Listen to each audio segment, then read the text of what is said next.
Yesterday was the 3-year anniversary of Carolina ruining Coach K's retirement party, and now the Tar Heels are set to put a dent in Duke's plans all over again.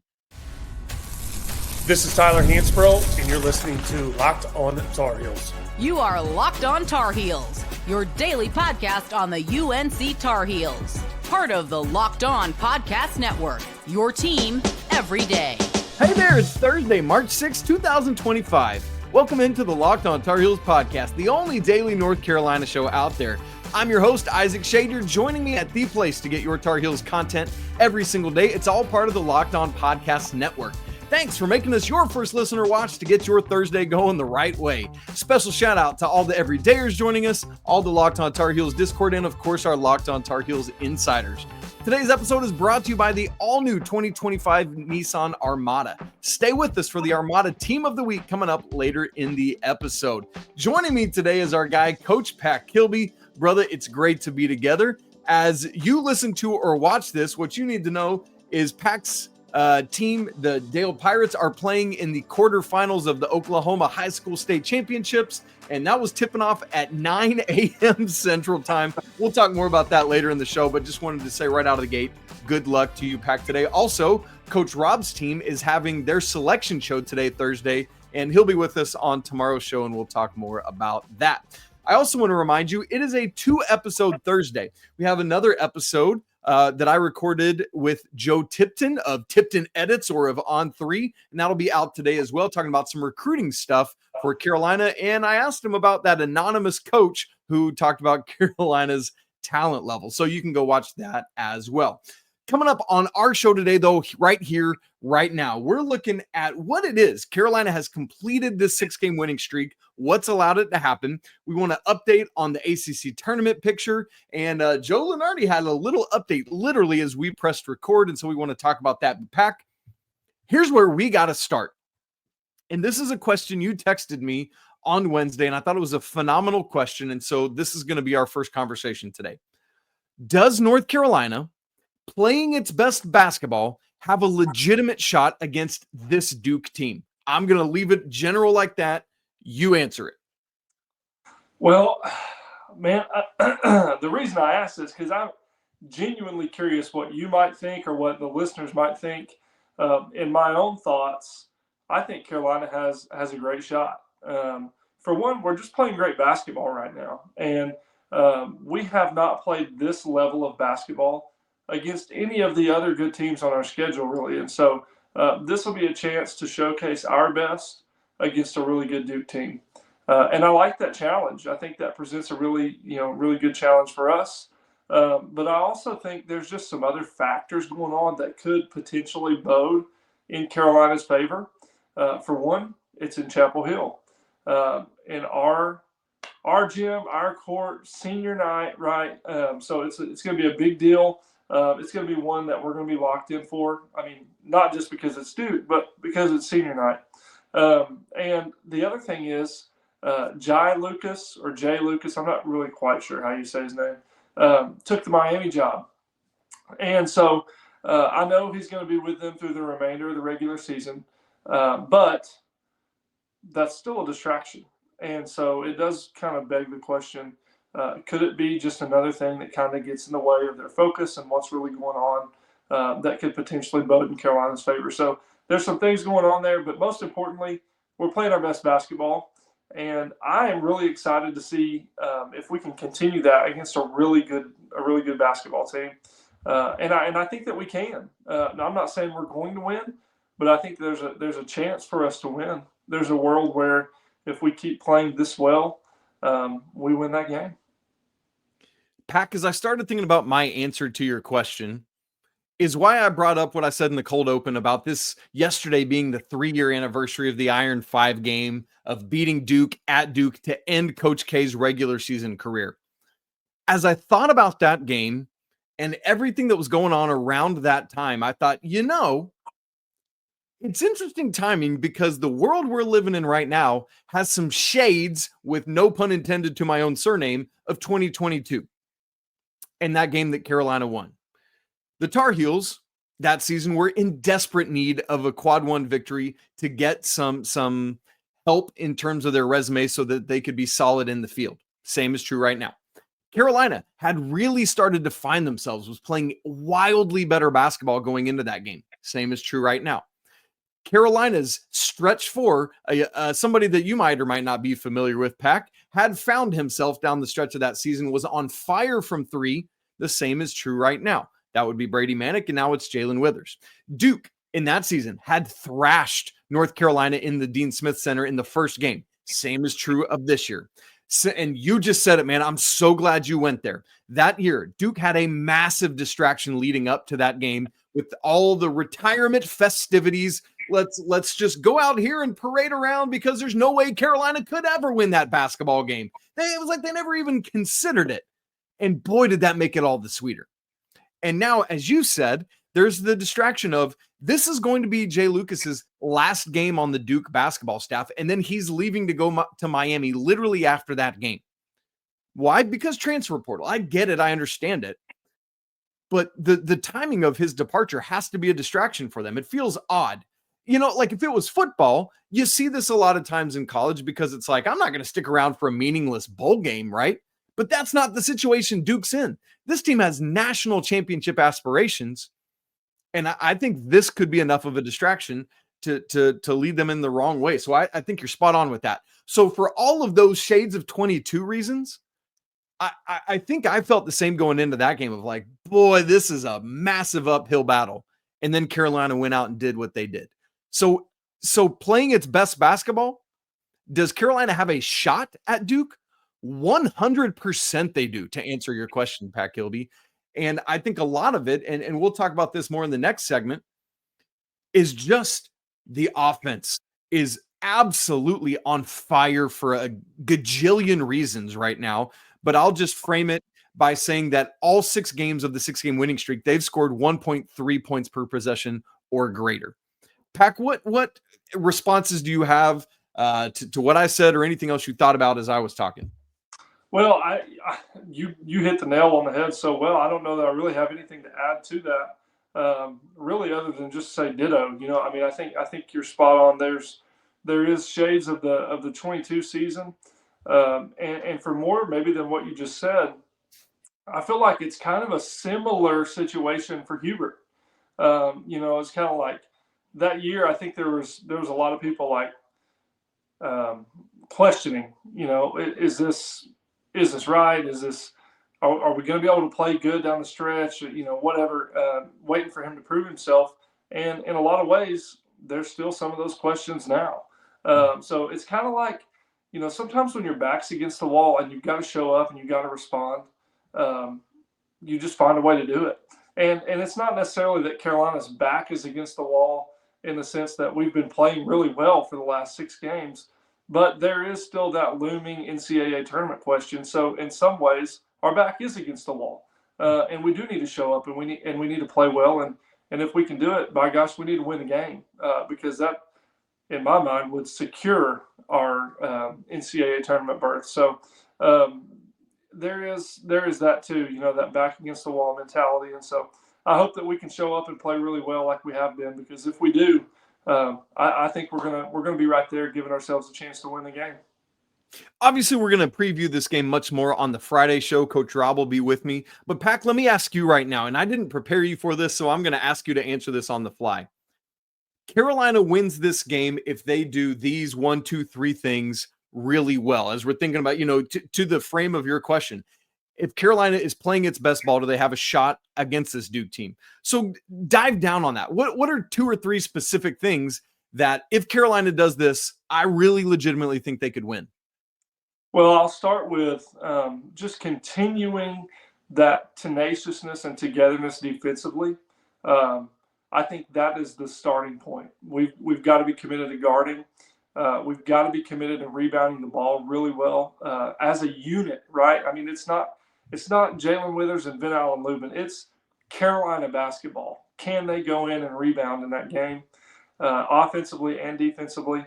And then lastly, can we limit our turnovers?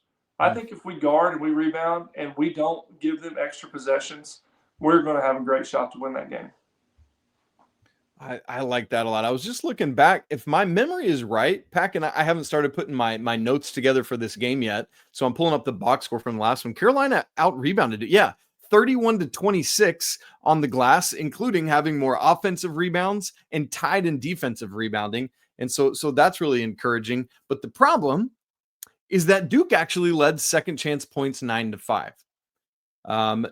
Carolina, to your point of your third one with turnovers, Carolina turned the ball over, Pac, you ready, 14 times in that game to Duke's just 8. Yeah. And I mean, that's just tough. And consequently, points off turnovers, Duke led that. I'd forgotten it was this bad. Duke led points off turnovers 19-7. So to your points, those are critical factors in this game. Now, Pac, something that's true that Carolina has been doing a lot better lately is shooting the basketball. Like Carolina in the first game against Duke was 7 of 19 from 3. That's like high 30s percentile. I don't feel like pulling out my calculator right now, but my goodness, they've been on absolute fire from beyond the arc. If that alone continues, is that something that can mitigate that massive size advantage that Duke has? Absolutely. I mean, shooting is the great equalizer in basketball. We've seen it a lot in the NBA, over the recent years. So yeah, I mean, if we shoot the ball well, that can negate the size disadvantage for sure. Yeah, the Golden State Warriors say hello. All right, Pac, we want to talk about this 6-game winning streak and what are some of the things that have flipped that have allowed the uptick? I think we've just named a couple of them, but my word, they are vast, these various things that have happened. And so I want to ask you that question, and we'll rattle off a couple answers coming up in just a second. Right after I tell you about Nissan, the Armada team of the week, friends at Nissan, and the all-new 2025 Nissan Armada.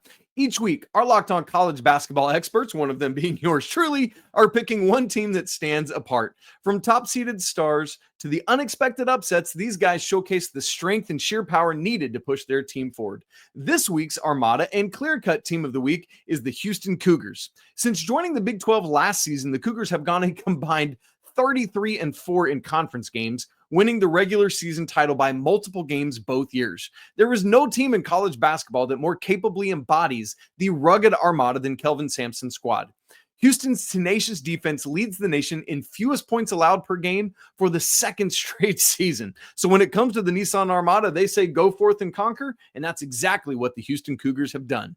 It's clear that our team of the week is out here ready to conquer the road ahead with confidence, just like you can in the all-new Nissan Armada or any of Nissan's outstanding vehicles. So take the Nissan Armada, Rogue, or Pathfinder and go find your next big adventure. Shop NissanUSA.com. Pac, let's rewind the clock to February 15th. It's the day after Valentine's Day. We're all feeling very lovey-dovey. Unfortunately, at that point, the Tar Heels had lost 5 of their last 7 games. They were staring down an upcoming 6-game stretch before the Duke game that they simply had to have every one of those basketball games to even give themselves a remote chance at bubble relevancy, at any hope outside of winning the ACC tournament, of making the 2025 NCAA tournament. Pac, at that point, they had showed no level of consistency that led us to believe they could win 6 games in a row, including 3 road games at the Carrier Dome, in Tallahassee, and up in Blacksburg.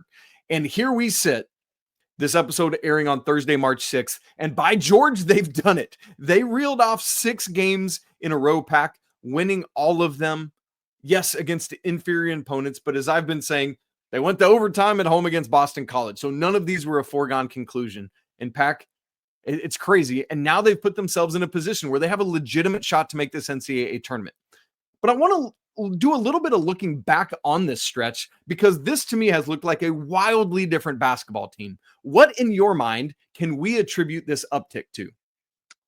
Well, you named it earlier. I think there's just a vast majority of things that have happened that we could maybe point to here or there in different areas and different times and say, well, that's played a part in this and that's played a part in that. But all in all, I think the main thing I would like to focus on is just the collective togetherness of our group, of our team over the last 6 games has been a night and day difference from what we saw previously. When I watch Carolina now, I'm seeing us. I feel like our rotations are just so much more connected defensively. I feel like we're flying around and we're playing together as a unit there. I feel like offensively, I mean, you named it earlier. We're 1.3 points per possession over the last 6 games. Is that right? Mm-hmm. Yep. More than like above 1.3 in all 6 of those games. Yes. Yeah. And so, I mean, that kind of says it, like that's, wow, we're really making baskets. But the bigger picture of that is that ball's not sticking. It's moving. And there's balance within our team. I had, for the listeners, I texted Isaac yesterday and I asked him, I said, man, when is the last time that we had 5 guys in double figures? And he actually replied with the last 3 games. I didn't realize it. But that just goes to show you, like, we found balance and we found some consistency. We found guys that are hitting their stride within their role, a.k.a. Jalen Withers, just doing his thing where he's at. Drake Powell's done a great job. Ian's coming off hitting shots, and Seth is just an instant spark plug on both sides of the court. RJ's found his groove, right? But all in all, it's like you can't just say RJ's found his groove or Seth's a spark plug. It's the togetherness of that in this unit that I think has really helped us turn our season completely around. Like when I look at Carolina now, the way I look at them is so much differently than I did, say, February 15th. Now I see a team that, if we keep playing like this and we're fortunate enough to make the tournament, could make a serious run. I would not want to see North Carolina on my side of the bracket the way they're playing right now. So I definitely think that togetherness has made a huge difference for us. And it's funny, Pac, as you were talking, I hadn't really prepared this in my mind until you said it, but there's a lot of this season where we had conversations about this team not exhibiting the chemistry that we saw last year, right? Like that was such a pivotal, critical part of the DNA, the makeup of the 23-24 Tar Heels, is they were so connected, so together. And whether it's the leadership voids we've talked about or whatever it is, they've just not seemed to have that this year. And it's almost like after losing that 5 of 7, they finally were just like, screw it. Let's go ball, right? Let's be dudes and let's have fun together. And who knows where it might take us. I'm with you. I feel like they've just seemed like a more cohesive unit than at any time this season. They're having fun. They're loving what they're doing, man. It's so good to see. You mentioned the ball not sticking now. Let me put a stat on that. The Virginia Tech game was Carolina's highest assist percentage of the season, the second most total assists in a game in the Hubert Davis era. They had 24. The only game they had more was 29 in the first round of the NCAA tournament against Marquette in 2022. So that's what you're talking about with the ball not sticking, and it's everybody pitching in on that. Pac, it's funny, you called back to our text conversations the other day. Literally in an hour or two before we started recording, Carolina basketball account tweeted out, it just said cohesiveness. That was literally the only word. How appropriate to our conversation right now. And it just said, for the first time ever, meaning in the history of Carolina basketball, 5 Tar Heels scored in double figures in 4 consecutive ACC games. In the with all of the glory and everything that Carolina has had and done, anytime you can say it's the first time something has happened in the history of Carolina basketball, you know you've done something. In fact, that's what all the more so what makes me just like, if we get to the end of this thing to Selection Sunday and don't hear North Carolina Tar Heels, it's going to be a big, massive bummer, man. Yeah, it is. That's going to be hard to take. But let me ask you this then. Let's frame the conversation this way a little bit. Let's say Carolina does lose this Duke game. Yeah. Is that going to cool us off? Or do you think we bounce back strong and get those 2 or 3 wins in the tournament that we need to secure our bid in the tournament? That's a great question. So often we talk about momentum. It's funny that the tournament committee doesn't even, they used to consider your record in your last 10 games. That's not part of their metrics anymore. They don't even look at that. I mean, I'm sure they talk about it, but it's not like a specific marker in their voting process. What's interesting about, the ACC tournament ends on a Saturday and Selection Sunday is the next day. If you're in the first 4, which if Carolina makes it, they're probably in the first 4, they would be playing again on Tuesday or Wednesday. So you don't have a bunch of time off to sit and stew and think about it. And so I think we go out, win or lose, put forth a tough effort against Duke, and then you keep rolling. If you lose, I think if I'm Hubert Davis, my narrative to the team is just, y'all, we've been rolling. We put up a great fight, and it wasn't enough on senior night. But that doesn't mean it's not going to be enough in the ACC tournament. So let's go out and keep rolling. If you go out and win, you say, good job, men. Don't get fat and happy because we got another couple games we need to go out and win to secure our NCAA tournament status and standing. Pac, what would your message be to the guys if you're Hubert Davis and they lose Saturday night? Well, I think it's as a coach, you don't necessarily. I think you're probably feeling the pressure, like, hey, we probably need to have a good showing in the ACC tournament, but you don't want to show that. Your message is more of there's work to be done. Let's continue rolling. Let's continue having fun together, playing basketball together the way that we have been the previous 6 games before that, and you focus more on that. And one thing Hubert has done, and I even heard him talk about this a little bit, I don't remember where, but it was recently. He was basically saying he learned about this team that they don't want or they don't like or adapt to as many changes as his teams in the past. And the way he was wording that, he was referring to like game plan changes and mixing defenses, things like that, or mixing the way they guard ball screens or whatever. That's the way I took it. But where I thought, wow, that's pretty good stuff, was they're not focusing on that anymore. They're focusing on themselves, being the best version of North Carolina that they can be. We don't have to adjust to our opponents and all this and that if we can be good at what we do. And so I think that's the message and that's the focus. Let's find a way to be the best version of North Carolina for the rest of the season that we can be. And if we can do that, even with taking a loss to Duke, we'll be in the tournament. And we'll be somebody's worst nightmare when we get there.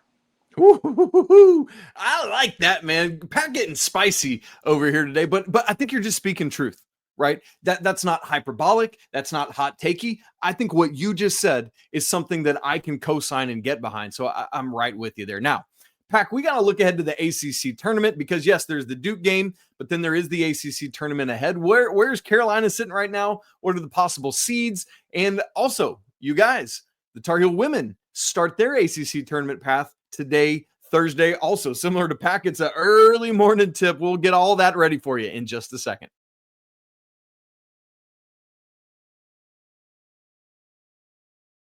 All right, let's look ahead to the ACC tournament, which obviously will start about this time next week. Carolina has already secured at least a single bye with a shot at getting a double bye should they beat the Duke Blue Devils on Saturday night, and with a couple other scenarios as well.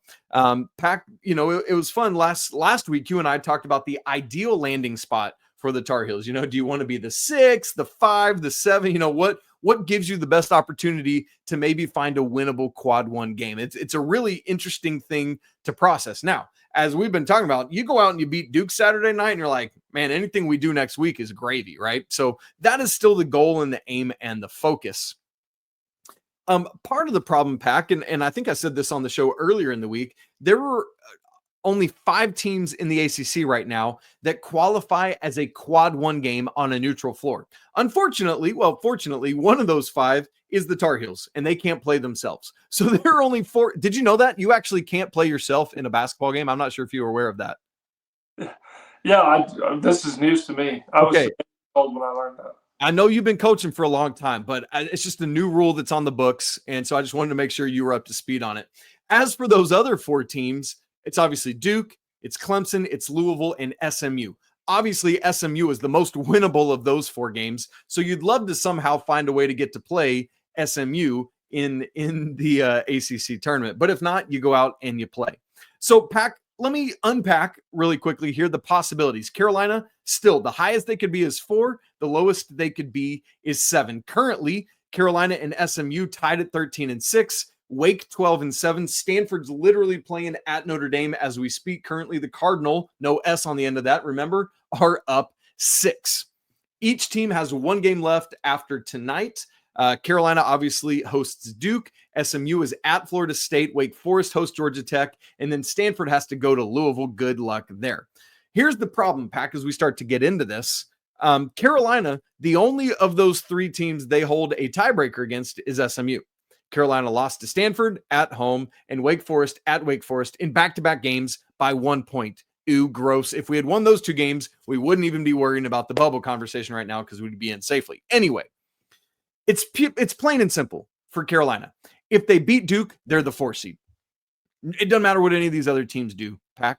But if you lose to Duke, you could end up anywhere from 4 to 7, and it's all like I've got a whole sheet of all the logistics of it. I'm not going to waste our time with it because it's all going to come down to what happens Saturday. But there are scenarios where Carolina could end up on any of those seed lines. But Pac, as you look at that and you think about it, obviously you and I as fans and other fans, we care about where it is.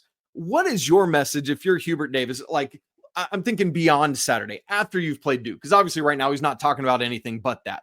But as you get ready for the ACC tournament, what is the message you send to your team, regardless of who it is that you're going to go play?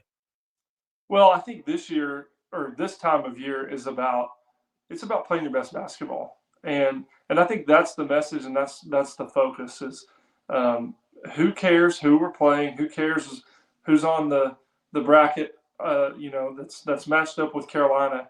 This is about Carolina playing the best version of Carolina basketball that we can. And I think that's probably where the staff would turn, just focusing on the things you can control and focusing on whether it's execution, whether it's defense, lowering those live ball turnovers, be better on the glass, or just keep being a star in your role, whatever it is. We've got to figure that out, and it's all got to be coming together about this time. And it does seem to be doing that right now for Carolina. So maybe the message is less of that and more of let's continue doing that. But it's all focused on us being the best version of ourselves. Pac, that sounds so Dean Smithy to me, right? Of like, yeah, we're going to talk about the opponent. We're going to look at what we need to do to beat them. But if we focus on being Carolina and playing Carolina basketball and doing the things I'm asking you to do, boys, you're going to be fine, right? I love how he always instilled that in teams. And I think there's something to be said for that, especially the way Carolina's playing right now, right? Like there have been some people, and I understand it, advocating for, hey, I think against Duke on Saturday night, we need to change the lineup up and bring Ian Jackson back into the starting lineup. And my thing is like, it ain't broke, don't fix it, right? Like right now, I don't see a world where you make a change. You keep doing what you're doing and you keep trucking with that. And so it's going to be interesting. So Carolina will either be in action Wednesday or Thursday, somewhere from the 4 to the 7 seed. And so Pac, we'll find out what it is. But obviously right now, all eyes on the Smith Center on Saturday against Duke. Pac, a reminder, Carolina women are in action starting their ACC tournament play today, Thursday, 11 a.m. Eastern time. The Heels are the 5th seed, and they're playing number 12 Boston College, who won on Wednesday. Hopefully, and it sounds like Alyssa Ustby and Renee Kelly are going to be ready, Coach Banghart said, for the NCAA tournament, and so we'll find out if they're going to get to play in this thing. Obviously, it hurt them in the last 2 games of the season, the game against Duke, and then that unfortunate choke job against Virginia in the regular season finale. Pac, that's my question to you. The last time Carolina ladies saw the floor, that they just let one slip that they had well in hand. If that's the last time you were on the court, how do you reset ahead of this ACC tournament if you're Courtney Banghart? In my mind, this is my response would be that's motivation. That is all the more reason to dig your heels in and find a way to bounce back stronger, because the last time you were on that floor, it didn't go the way you wanted it to, and that stung or that hurt, or that you can't help but feel that like sense of regret, like, dang, we let that one get away, we shouldn't have. I think you use that as fuel to grow and get better and not let it happen again. So I think that would be kind of where I turned with it. Oh, hopefully they'll be able to pull that off. Carolina hosted Boston College back on January 12th, 180-67. Obviously, a home game. This will be a neutral court, and so we'll see if the ladies are ready for it. Pac, I've asked you to coach a lot of teams on the show today. Let me ask you to coach one final team, and that would be your own Dale Pirates, who are in the Elite Eight of the Oklahoma High School Class 2A state playoffs today. 9 a.m. Central Tip, is that right? That's right. Yeah. Woo, that's early. That's early, my man. How you feeling about the game? And tell us the schedule. Should the Pirates be fortunate enough to win, how does the rest of the Final Four in the championship play out from a schedule standpoint? Yeah, so the way Oklahoma has it set up is the Elite Eight is kind of essentially like the NCAA's version of the Final Four. We all go to a gym here in Oklahoma City called the Big House, and we play Thursday, Friday, Saturday. So if we are fortunate enough to win this morning, then we'll play Friday at noon, and then Saturday at 11:45 for a state championship. So that's 3 back-to-back days, 8 really good teams, and we're going to have to be playing some really good basketball. But I really like our group and our guys. We've had a great week of practice. They seem locked in. They seem focused. And we've been playing great defense lately, and that's the one thing we know we can hang our hat on, and so I feel good about that. Man, I'm so excited for you guys. I hope it's a great opportunity, and that you guys show out in a big way. By the way, I just remembered as we were talking about this, I meant to add this to our notes pack. Caleb Wilson's Holy Innocents team, Caleb Wilson, who's come to Carolina last year, played for their state championship in Atlanta on Wednesday afternoon. They came away with a pretty decent 84-45 state championship game when, of course, Caleb was an absolute dude. 33 points and 13 boards in this game, added some other stats as well, but bring that to Chapel Hill. I cannot wait. Congrats to him, and hopefully that's some good juju for the Dale Pirates. Pac, I'm so excited for you guys. Please, if you would, keep us up to date as the weekend goes on. We're all cheering for you. By the way, today, I said it earlier, guys, is the selection show for Coach Rob's Milligan Buffaloes team as well. So, man, it's just all the good vibes here on Locked On Tar Heels. Let's roll that into Saturday. Beat Duke. # make it happen.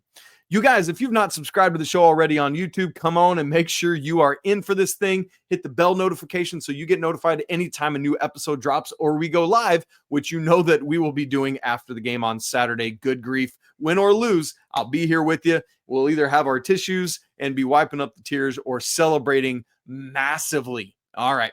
Also, if you've not joined the Locked On Tar Heels Discord, we'd love to have you there. The link's in the show notes. And if you haven't join the Locked On Tar Heels Insider Program, that's the way to go next level with the show as well. Quick update, Stanford is down 4 to Notre Dame, 3:50 to go in that game. ESPN's coming in. It's breaking news, but it's about football. Nobody cares. Chargers released Joey Bosa, whatever. All right. So it's always a great day to be a Tar Heel. We'll be back with you tomorrow. Don't forget about the Joe Tipton episode today as well. We'll talk to you again tomorrow, but until then, my man Pac, tell him. Peace.